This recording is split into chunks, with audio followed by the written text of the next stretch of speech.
Imu ရဲ့စိတ်ပိုင်းဆိုင်ရာအကြောင်းကိုမပြောခင်ခဏလောက် Imu ရဲ့ Netso skin နဲ့ပတ်သက်တဲ့အကြောင်းတွေကိုပြောချင်ပါတယ်အခုလက်ရှိမြင်ရထားတာလောက် Imu ရဲ့ Netso အစွမ်းတွေကသူကြိုက်တယ်လို့ကြိုက်တဲ့သူတွေပေါ်အသုံးချပြီးအဲ့ဒီ Netso ဖြစ်ပြောင်းသွားတဲ့သူတွေကိုသူလက်အောက်မှာ control လုပ်ပြီးထားနိုင်တဲ့ skill ပုံစံမျိုးကိုကျွန်တော်တို့ဟိုအရင်တုန်းကလည်း Dressrosa Arc မှာမြင်ခဲ့ပြီးသားဖြစ်ပါတယ်ကဲ Dressrosa Arc တုန်းကဆိုတော့သူရဲ့အစွမ်းတွေဖြစ်မလဲတင်ငယ်ချင်းတို့တေချာတာကတော့ Wiola ရဲ့အစွမ်းတွေကိုပြောနေတာမဟုတ်ပါဘူးကျွန်တော်ပြောနေတဲ့အစွမ်းတွေကို if you know you know guys right Dressrosa တုန်းက Imu Sama နဲ့တူတဲ့ skill မျိုးကိုအသုံးချသွားတဲ့သူကတော့ Sugar ပဲဖြစ်ပါတယ်အဲ့တော့ဒီ chapter မှာသုံးသွားတဲ့ Imu Sama ရဲ့ control skill တွေက Sugar ရဲ့ hobby no မျိုးအစွမ်းနဲ့မတူနေဘူးလားဒါပေမဲ့သူတို့နှစ်ယောက်မှာထူးခြားတဲ့အချက်ကဘာလဲဆိုရင် Imu Sama ကလူတွေကိုဘလူးအဖြစ်အသုံးချတာနဲ့တစ်ဖက်မှာ Sugar ကလူတွေကိုအယုတ်အသွင်ပြောင်းပြီးတော့အသုံးချတာချင်းကွာသွားတာဖြစ်ပါတယ်နောက်ပြီးသူတို့ထိန်ချုံမှုလက်အောက်မှာရောက်လာတဲ့အခန်းတွေကဘာမှမလုပ်နိုင်ပဲအတိတရားတွေပြောက်ပြီးအမိန့်တော်တိုင်းလုပ်နေတာမြင်ရပါတယ်နောက်တစ်ချက်က Sugar ရဲ့အသက်တာကြီးလာတာသူရဲ့ခန္ဓာကိုယ်က10နှစ်တမိအရွယ်ကနေမကြီးဖွားလာပါဘူးအဲ့လိုဖြစ်ရတဲ့အကြောင်းရင်းကလည်း Sugar ရဲ့ double fruit ကြောင့်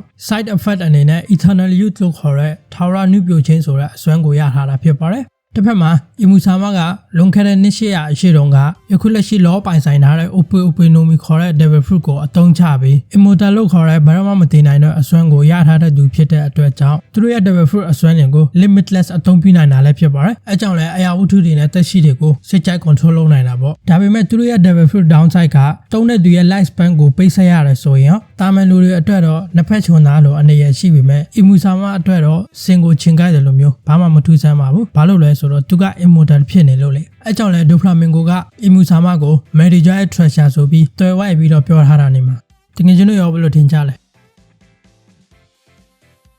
Okay guys chapter ဘက်ကိုသွားကြရအောင်အဲ့ဒီမှာ Imu က Albert ရဲ့ heart ကိုဖျက်ဆီးချင်တာလေဗျာတဘောက Albert မှာရှိတဲ့သူတွေအားလုံးကသူ့ရဲ့အမိန့်ကိုနာခံရမယ်ဆိုတဲ့သဘောပဲဖြစ်ပါတယ် Imu က black magic နဲ့ control လုပ်ကြမလို့ပဲဟိတ်ဆိုရင်ဟိတ်တိတ်ဆိုရင်တိတ်လိုက်ဆိုတဲ့ပုံစံနဲ့ giant တွေကိုသူ့လက်အောက်မှာခိုင်းထားချင်တာဖြစ်ပါတယ်အဲ့ဒီအချက်ကခု Imu မိခွန်ပြောနေတာကိုကြည့်သိတာပါတယ်သူကဟာလန်သာအောင်မြင်ခဲ့ရင်ဒီနိုင်ငံကြီးကငါ့ရဲ့လက်အောက်မှာရောက်ရှိလာတာကြားလာပြီတဲ့ Okay guys chapter နောက်တစ်မျက်နှာမဆက်ခင် Imu ရဲ့အစီအစဉ်တွေကဘလို့ပြတ်သွားလဲဆိုတာကိုနည်းနည်းလေးပြောပြပေးမယ်နော်ဥပမာ Loki က Imu နဲ့ Halan တို့ရဲ့ plan တွေကိုသိသွားတော့နောက်ဆုံးနိုင်ငံကိုကံမလားအဖေကိုကံမလားဆိုတဲ့အချိန်တွေရောက်လာတော့ Loki ကအများကောင်းဖို့အတွက်အဖေဖြစ်တဲ့သူ Halan ကိုတက်လိုက်တော့အမှ Imu ရဲ့ plan တွေကပျက်စီးသွားတယ်လို့ပြောလို့ရပါတယ်နောက်တစ်ချက်က Loki ရဲ့ကာလိုက်တာနဲ့ပတ်သက်ပြီးအမီလေးနဲ့ကြွေးချင်ပါတယ် Loki ရဲ့ပြောဆိုနေပုံအရအပြင်မှာဒါဘလူးကမှစောက်ကူးမဆိုင်ဘူးအားလုံးကိုဖျက်ဆီးတက်ပစ်လိုက်မယ်ဘာညာနဲ့ဆိုပြီးစကားကျဲနဲ့ရမ်းပြောနေတာတကယ်အတွင်းစိတ်ကတော့သူများအတွက်အသက်ပါပေးမဲ့ပုံပဲအဲ့ဒီလိုစိတ်ထားတဲ့ကြောင့်သူများကိုတက်ဖို့လည်းဝုံမလေးကြဘူးလေ Loki ကခုလိုဘာကြောင့်မိုက်မရိုင်းပြောနေရတာလဲဆိုရင်ဥပမာတချင်ကသူ့အတိတ်မှာဂယုဏစေရနာကောင်းတွေအများကြီးထားခဲ့လို့အဲ့ဒါကိုအခွင့်ကောင်းတွေယူပြီးဖြစ်ပေါ်တဲ့ပြဿနာတွေကြောင့်ခုချိန်မှာသူ့ကိုယ်သူစိတ်ခံစားချက်တွေကို shut down လုပ်ပြီးလုံးဝရိုင်းဆိုင်တဲ့လူစိုးပုံစံဟန်ဆောင်နေတာမျိုးလည်းဖြစ်နိုင်ပါတယ်အသေးစိတ်ကိုတော့နောင်လာမဲ့ Loki အကြောင်းထဲမှာပြပြပေးမှာဖြစ်ပါတယ်အကြောင်း X-Monkey Family Member မဖြစ်ရသေးဘူးဆိုရင်လည်းအခုပဲဖြစ်အောင် subscribe လုပ်ထားကြပါလုပ်ပေးကြသူတွေကိုလည်း appreciate you guys peace outအော်စားရပါတင်ငယ်ချင်းတို့ peace ကအောင်လို့မရသေးပါဘူး Imu ကနေပြီး Annabelle ဘက်ကိုသွားကြရအောင်နော်ဒီကနေစပြီး chapter နောက်ဆုံးထိဖြစ်စဉ်ကပြီးခဲ့တဲ့ chapter နောက်ဆုံးမှာ Imu ကသူ့ရဲ့ haki ကိုမတုံးခင်ဖြစ်ပွားခဲ့တဲ့ဖြစ်စဉ်လေးကိုပြထားတယ်ဆိုတာတင်ငယ်ချင်းတွေအားလုံးကိုသိစေချင်ပါတယ်Yasan က Sunwall ကနေ Annabelle ကိုပြုတ်ကြတော့ဆေးဆရာမောင်တွေကဒီတိုင်းထိုင်မကြည့်နိုင်ပဲရှင်းအောင်မကြည့်သူလဲ Yasan နောက်လိုက်ပြီးသူ့ကိုကယ်ဖို့ကြိုးစားနေပါတယ်ဒဏ်ရာတွေအများကြီးရှိပေမဲ့တကယ်လည်းကယ်နိုင်ခဲ့ပါတယ်ဆေးဆရာမောင်တွေကဟာမတကယ် plan မရှိပဲသူ့နောက်အမီပြေးခုန်ချလိုက်လာပြီးရှေ့ဆက်ဘာလို့ရမလဲဆိုရင်စိတ်ပူနေရင်းနဲ့ကိုအရင်ဦးဆုံးစိတ်ညောင်ထားစက်မှာအားလုံးအဆင်ပြေသွားလိမ့်မယ်လို့ပြောနေပါတယ် make sure he doesn't die လို့ပြောပြီးနောက်မောင်တွေက guard point ကိုပြောင်းလိုက်ပြီးရာဆန်းကိုသူ့အမွေးတွေနဲ့ပြည့်နေတဲ့ကိုလုံးထဲထည့်လိုက်ပြီးကျမ်းမြေပေါ်မြင်းကနေကျလာပါတယ်အဲ့ဒီနောက်ဟိုအရှိဘက်မှာအသားစားနေတဲ့အုပ်စုထဲမှာတချို့တလေကဘသူကျလာတဲ့ဆိုတာကိုသတိထားမိကြပါတယ်ဒေတာလာပေါ်အဲ့ဒါကကျွန်တော်တို့ဇာဘဲလူဖီကဆေးဆရာမောင်တွေကအပေါ်ကနေပြုတ်ကျလာတယ်လို့ပြောလိုက်ပါတယ်ဒါပေမဲ့ဒီ comment ဆိုတာငါဘယ်လိုသိတာလဲလို့ကိုဇဝေဇဝါဖြစ်နေပါတယ်ဘေးနာကပြောက်ကြီးကလည်းငါလည်းအတန်တကူကြားလိုက်တယ်တဲ့လူဖီအောင်မင်းမြင်လို့လားလို့မေးလိုက်ပါတယ်လူဖီကလည်းနားမမြင်လိုက်ဘူးလို့ပြောလိုက်ပါတယ်လူဖီကအပေါ်ကနေပြုတ်ကျလာတာကျွန်တော်တို့ဆေးဆရာမောင်တွေရဲ့မဲအတိအကျဘယ်လိုသိတာလဲဆိုတာကို theory ဖွဲ့ပြောဆိုရမှာဆိုရင်အများကြီးပါပဲအဲ့ဒီမှာမှတစ်ခုနှစ်ခုလောက်ဒီကိုလှုပ်ကြည့်မယ်ဆိုရင်ပထမဆုံးအချက်နဲ့ဖြစ်နိုင်ချင်များတဲ့အချက်တွေကတစ်ခုကတော့လူဖီက Pirate King level ထိတော့မရောက်သေးပါဘူးပ but really အစင်လောက်တော့ရောက်ပြီလို့ပြောလို့ရပါတယ် except Luffy က voice of all things အတန်တွေကြားနိုင်တာကလွဲလို့ပေါ့ so what do I mean by that Luffy က really အစင်လောက်ပဲရှိသေးတယ်ဆိုတာကလည်းအဲ့ဒီ top tier haki user တွေရဲ့အဆင့်ထဲရောက်လာပြီလို့ပြောချင်တာပါဟုတ်လို့ဟုတ်ဘူးနော်ဆရာကြီးဖြစ်တာနဲ့အဲ့နေရာရောက်တာကလည်းမိုးနဲ့မြေလောက်တော့မကွာပေမဲ့ဘရိုတို့နားလည်မယ်လို့ထင်ပါတယ်နောက်ပြီး server audio တုန်းက really ပြောဘူးတယ်ရော Luffy က observation haki တုံးတဲ့နေရာမှာတမှုထူးခြားတာကတရိษံတွေရဲ့ emotion ကိုပါခံစားနိုင်တယ်လို့ပြောထားတာလေအဲ့ဒီအချက်ကိုဒီနေရာမှာပြန်သုံးသပ်ကြည့်မယ်ဆိုရင်ဆေးဆရာမောင်တရကလည်းတရိษံဖြစ်ပြီးသူစားထားတဲ့ devil fruit ကြောင့်လူသားစကားပြောဆိုနားလည်နိုင်စွမ်းရှိတာကိုတော့အားလုံးသဘောပေါက်ကြမယ်လို့ထင်ပါတယ်ဆေးဆရာမောင်တရကအရာဆန်းကိုကယ်ဖို့သူ့အသက်ပါဆုံးရှုံးသွားနိုင်တယ်ဆိုတာကိုစောက်ကူမဆိုင်ပဲကယ်ချင်စိတ်အမှန်ကန်ပြင်းပြနေတော့အဲ့ဒီဆေးဆရာရဲ့ခံစားချက်တွေကဟာကီအဖြစ်ပြောင်းပြီးလူဖီကအဲ့ဒါကိုခံစားမိလို့ဆေးဆရာမောင်တရကြာလာပြီလို့တန်းတီးတာမျိုးလည်းမဖြစ်နိုင်ဘူးလားဆေးဆရာမောင်တရကြာလာပြီးသူနဲ့နောက်လူတယောက်လည်းပါလာတယ်အဲ့ဒီသူကဒဏ်ရာတွေရနေတယ်လို့ပြောပါတယ် but ဒီနေရာမှာလူဖီကယာဆန်ကို exactly တော့လူခိုင်းတဲ့ဘိုးတော်ကြီးလို့နာမည်တက်မပြောချင်းကအရေးကြီးတဲ့အကြောင်းရှိလို့ပဲဖြစ်ပါတယ်အဲ့ဒီအရေးကြီးတဲ့အကြောင်းကရှင်းရှင်းလင်းပြောရမယ်ဆိုရင်လူဖီကမခေါ်ချင်လို့ပဲဖြစ်ပါတယ်တကယ်ဟုတ်ဘူးနော်တကယ်ချင်းတို့စားလာနော်အကြောင်းရဲ့အမှန်ကခုနပြောခဲ့တဲ့ရောဆေးဆရာမောင်ရဲ့ခံစားချက်တွေကဟာကီအဖြစ်ပြောင်းသွားတယ်ဆိုပြီး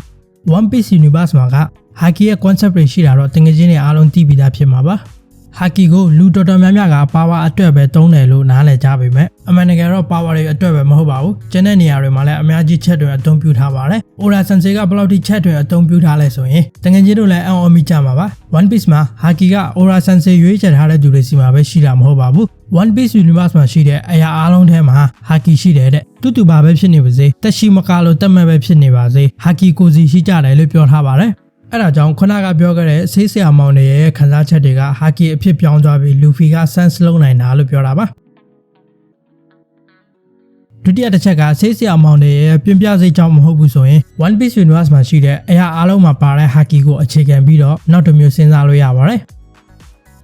ဘယ်လိုလဲဆိုရင်အဲ့ဘာတစ်ခုလုံးကိုဘယ်အရာပေါ်မှာတိစောက်ထားတာလဲဆိုတာတော့ဘယ်လိုသိကြတယ်မလား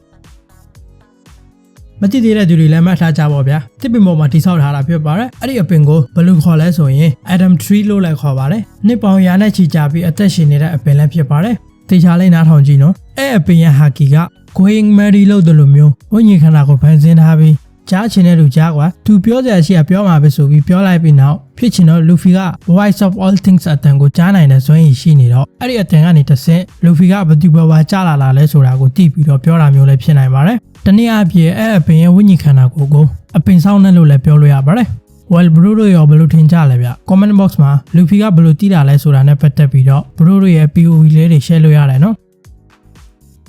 ဆေးဆရာမောင်တွေရဲ့နေရာဆန်းတို့ကြပြီးနောက်မြင်ရတဲ့အပိုင်းက Loki က Harden ကို King Harlan တည်သွားရတာနဲ့ပတ်သက်ပြီးအဖြစ်မှန်ကိုသိချင်ရင်ငါ့ကိုဒုထောက်တောင်းမှန်လိုက်လို့ပြောနေပါတယ် Harden ကလည်းစောက်ဖို့ဒီလာမပြောနဲ့မိဘအဖေကိုတတ်တာရအောင်ဆိုပြီးပြောနေတော့ရအောင်မင်းမလွန်လာနဲ့နော် King Harlan ကလည်းငါအဖေပဲမင်းတယောက်တည်းအဖေမဟုတ်ဘူးရအောင်လို့ညီကိုနေအောင်ညှင်းခုန်နေကြတော့ဘေးနာကတော့ခုနပြောနေတဲ့ဆေးဆရာမောင်တွေရဲ့ကြားလာတဲ့အပိုင်းကို Luffy ကပြောနေတာပါချက်ကြီးကလည်းအဲ့အတန်ကတော်တော်ကျန်းတယ်နော် Samuel ကလည်းများပြကြလာတာနဲ့တူတယ်တဲ့မောင်ဘူရှီတို့ကလည်းငါတို့အပေါ်ကနေကြားလာတဲ့သူတွေကိုတွက်ရှာကြရအောင်တဲ့အမှပြောကြည့်ကလူတွက်ရှာမှာဆိုတော့စဉ်းစားစရာပဲ chapter နောက်တစ်မျက်နှာမှာတော့ Loki နဲ့ Mosa တို့စကားပြောနေတာကိုမြင်ရမှာပါဒီမှာမှတ်ထားသိစရာကောင်းတာက Mosa ဆိုပြီးတော့ fan တွေက translate လုပ်ထားတာဖြစ်ပြီးအခု official chapter မှာတော့ Shaggy ဆိုပြီးသူ့ကိုညွှန်းထားပါတယ်ဒီကောင်ကလည်းလောလောဆယ် mystery ဖြစ်နေပြီးအပြောများတဲ့ character လည်းဖြစ်နေပါတယ်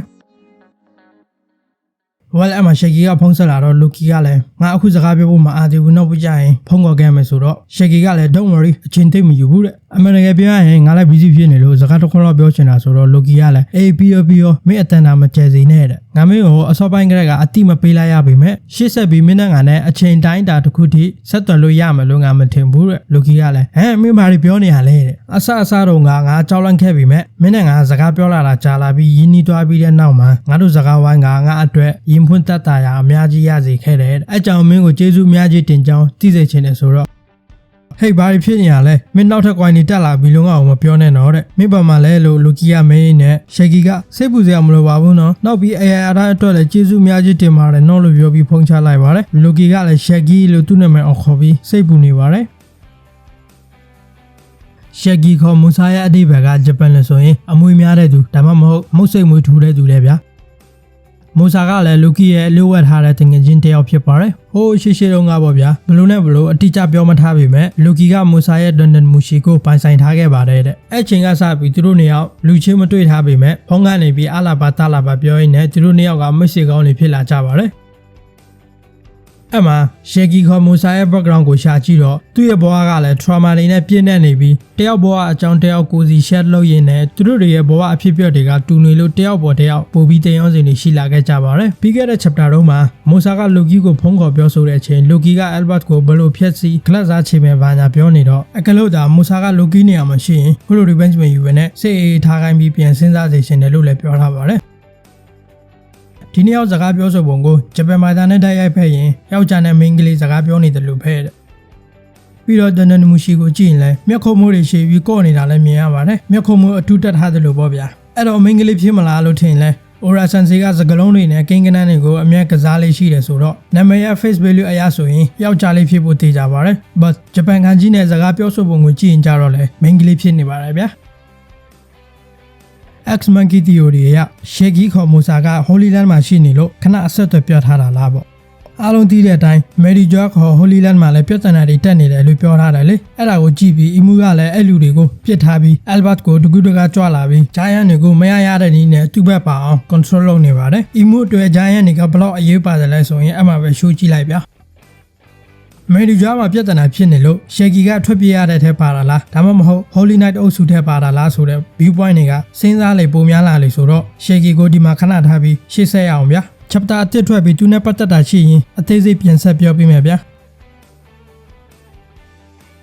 ဒါနဲ့တကယ်ချင်းတို့သတိထားမိလားဗျာ X-Monkey Family Member ဖြစ်လာဖို့လှုပ်ဆောင်ရမယ့်အချက်ကထူးထူးမခက်ပါဘူးလွယ်လွယ်လေးပါပထမအဆုံးလှုပ်ဆောင်ရမယ့်အချက်က X-Monkey Channel ကို subscribe လုပ်ထားပြီး notification on လုပ်ထားရင်ကိုအားလုံးအဆင်ပြေပါပြီဗျာအေးအောင်အဲ့လို subscribe လုပ်ထားရင်ငါတို့ကဘာအကျိုးရှိမှာမို့လို့လ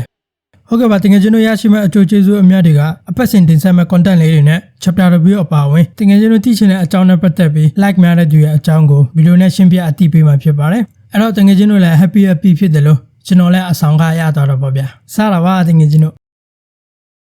but I'm serious about making sure you guys have a good time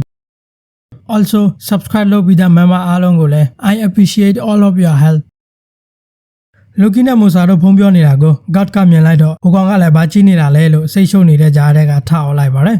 God ကလည်းဒီလိုတိတ်ဆိတ်ခြောက်ချတဲ့နေရာမျိုးမှာအဖော်အဖြစ်စကားပြောပြနိုင်တဲ့သူရှာတွေ့တာကိုကျမဝမ်းသာပါတယ်ရှင်းတဲ့ဟိုကောင်ကလည်းပြန်ထအောင်လိုက်ပါတယ်မင်းစားရှင်သူများတွေကိုပြောရပြောကြည့်မင်းနဲ့ငါလည်းတွေ့မယ်တဲ့သူတို့ပုံစံကလည်းကလေးကလာလို့တယောက်ကိုတယောက်စားနှောက်နေကြပါတယ်ဟာဒင်ကဂတ်ကိုစီဝါကူတာဖို့အစဉ်သစ်ပြင်ထားဒီမှာရာဆန်ကဒဏ်ရာရနေတယ်လို့ပြောပြီးပြေးလာနေပါလေလူဖီကဒီဘူတော့ကိုလူတိုင်းကချစ်ခင်ကြမဲ့ပုံပဲတဲ့ခမရကတိတ်ကန်ကောင်းတာပဲဘာလို့လဲဆိုရင်ကျွန်တော်တို့ဆေးဆရာမောင်တွေလည်းဒီမှာပဲရှိနေတော့ခမရစိတ်ပူစရာမလိုဘူးသူကူတာပေးလိုက်မယ်အဲ့တော့ကန်ကောင်းတယ်မဲ့တဲ့ထုံးစံအတိုင်းမောင်တွေကလည်းချီချူးမှုကိုကောင်းကောင်းမယူတတ်တော့လူဖီကိုဟဲအဲ့လောက်ထိလည်းအချိုတက်စရာမလိုဘူးငတုံးကောင်ရဲ့လို့အော်နေပါလေကဲနောက်တော့မျက်နှာမှာတော့ chapter ရဲ့ peak ဖြစ်နေတဲ့ comedy အပိုင်းကိုရောက်ရှိလာပါပြီဗျာအားလုံးထဲလူပြီးတော့အုပ်စုကပိုပြီး shock ဖြစ်နေတာမြင်ရပါတယ်ဘာလို့လဲဆိုရင်ယာဆန်က Pirate King ရဲ့အဖွဲ့သားတစ်ယောက်ဖြစ်ပြီးသူက Roger နဲ့ Rayleigh တို့နဲ့အတူလေလင်းခဲ့ပြီးယာဆန်နဲ့ Dark King Rayleigh တို့က Pirate King ရဲ့ဘယ်လက်ယုံနဲ့ညာလက်ယုံဆိုပြီးလူတကာအတိမဲ့ပြုကြပါတယ်ငါတရားသလောက်တော့ရာဆန်ကတတိယမြောက်အစွမ်းဆုံးပုဂ္ဂိုလ်ဖြစ်တဲ့ဆိုလားပဲလို့ပြောနေတော့ဒဏ်ရာတန်ချက်တွေနဲ့သတိလစ်နေတဲ့အနေထားကနေငါကဒုတိယမြောက်အစွမ်းဆုံးဆိုပြီးတော့လက်နှစ်ချောင်းထောင်ပြလိုက်ပါတယ်အဲ့မှာပဲကြည့်လိုက်ပါဒုတိယမြောက်နဲ့တတိယမြောက်ဆိုတဲ့ယာတုက Pirate King ရဲ့မမတွေအတွက်အလွန်အရေးကြီးမဲ့ပုံပဲဥပမာပျောက်ကြီးနဲ့ချက်ကြီးလို့ပေါ့ပျောက်ကြီးခေါ်မှမူရှိတော့ကအကြောင်းကိုဒီဘိုးတော်ကတော်တော်ကျန်းတာပဲပျောက်ကြီးက King Harlan ရဲ့နန်းတော်ထဲမှာတော့ယူတဲ့အချိန်တုန်းကဖြစ်စဉ်ကိုညွှန်းထားတာဖြစ်ပါတယ်လူဖီကဒါဆိုရင်သူကရှမ်းကိုလည်းတိမှာပေါ့တဲ့တော်သေးတာပဲဗျာခမရကပြန်တတိတွေရလာတော့ဒါနဲ့ခမရကဘလို့နဲ့ဒဏ်ရာတွေရတာလဲဗျာဆိုတော့ဆေးဆရာမောင်တွေကအိုးအဲ့ဒါကဒီလိုပါဆိုပြီးတော့ဆန်ဝမ်မှာဖြစ်နေတဲ့အကြောင်းကိုရှင်းပြသွားပါတယ်လူဖီတို့တေချာနာထောင်အပေါ်မှာကချင်းနေအရန်ဆိုးနေတယ်ကလေးတွေကိုလည်းဓာတ်ဆကန်အဖြစ်ညှို့တိတ်ယူသွားနေကြတယ်အဲ့ဒါကိုဘယ်သူမှတားလို့မရနိုင်ဘူးရန်သူတွေကလည်း3-4ယောက်ပဲရှိတာလို့ပြောနေတော့အီမူရဲ့ဟာကီက Underworld ထိဖြာထွက်လာတော့ရာဆိုင်ရဲ့အနေထားကအဲ့ဒီဟာကီကိုအရင်တုန်းကလည်းကြုံမှုတယ်နဲ့တူပါတယ် The question is Roger တို့အုပ်စုက Imu ဒါမှမဟုတ် Gorisei တွေနဲ့လက်ဆံခဲ့ကြတာလားပေါ့ because Gorisei တွေပဲဖြစ်စေ God Knight တွေပဲဖြစ်စေ Imu ဝင်စားလို့ရတယ်ဆိုတော့ခန္ဓာကိုယ်ပဲပြောင်းပြီး Haki ကတူနေလို့ခုလိုရဆန်ကမက်မိတာလို့ပြောရမှာပေါ့တကယ်ချင်းတို့ရောဘယ်လိုထင်ကြလဲအဲ့မှာပျောက်ကြီးနဲ့ချက်ကြီးတို့ကလည်းမြင်တဲ့အတိုင်းပါပဲနောက်ပြီး Great အုပ်စုကလည်းတူပါပဲဟာဒန်ကတော့ Albert မျိုးကြီးချိန်နေဆိုနေပြီးငါတို့တွေ Sunwon ကိုပြန်ကြမယ်အားလုံးလေကားပေါ်တက်ကြတယ်လူဖီကတော့ကျိုပါရှင်ပြနေတာကိုတာအီမီပါဇက်ပေးလိုက်တော့ငါသဘောပေါက်ပြီဆိုပြီးပြောနေပါတယ်လူကီကတော့မယုံနိုင်လောက်အောင်စမ်းကြဲတဲ့ဟာကီကဘသူဟာလဲဒိုဂါဟာဟာဟာဆိုပြီးစောက်ခွက်ပြောင်ရင်းနဲ့ကြီးရတာနောက်ဆုံးတော့မင်းတို့တွေကငါရဲ့အကူအညီလိုအပ်တော့မှာပဲဆိုပြီး chapter ကပြီးဆုံးသွားပါတယ်အဲ့ဒီဟာကီက chapter 1150မှာ Imu ရောက်လာတဲ့အချိန်တောင်းထားတဲ့ဟာကီဖြစ်ပြီးအဲ့ချိန်တုန်းက Underworld မှာမဖြစ်နေတာလဲဆိုတာကိုဒီ chapter မှာနောက်ကြောင်းပြန်ပြထားတာဖြစ်ပါတယ် I hope တကယ်ချင်းတို့နားလည်မယ်လို့ထင်ပါတယ်ဟုတ်ကဲ့ပါတကယ်ချင်းတို့ခုလိုအဆုံးထိကြည့်ရှုနားထောင်ပေးတဲ့အတွက်အားလုံးကိုကျေးဇူးများကြီးတင်ပါတယ်ဗျာအားလုံးမင်္ဂလာပါ Peace out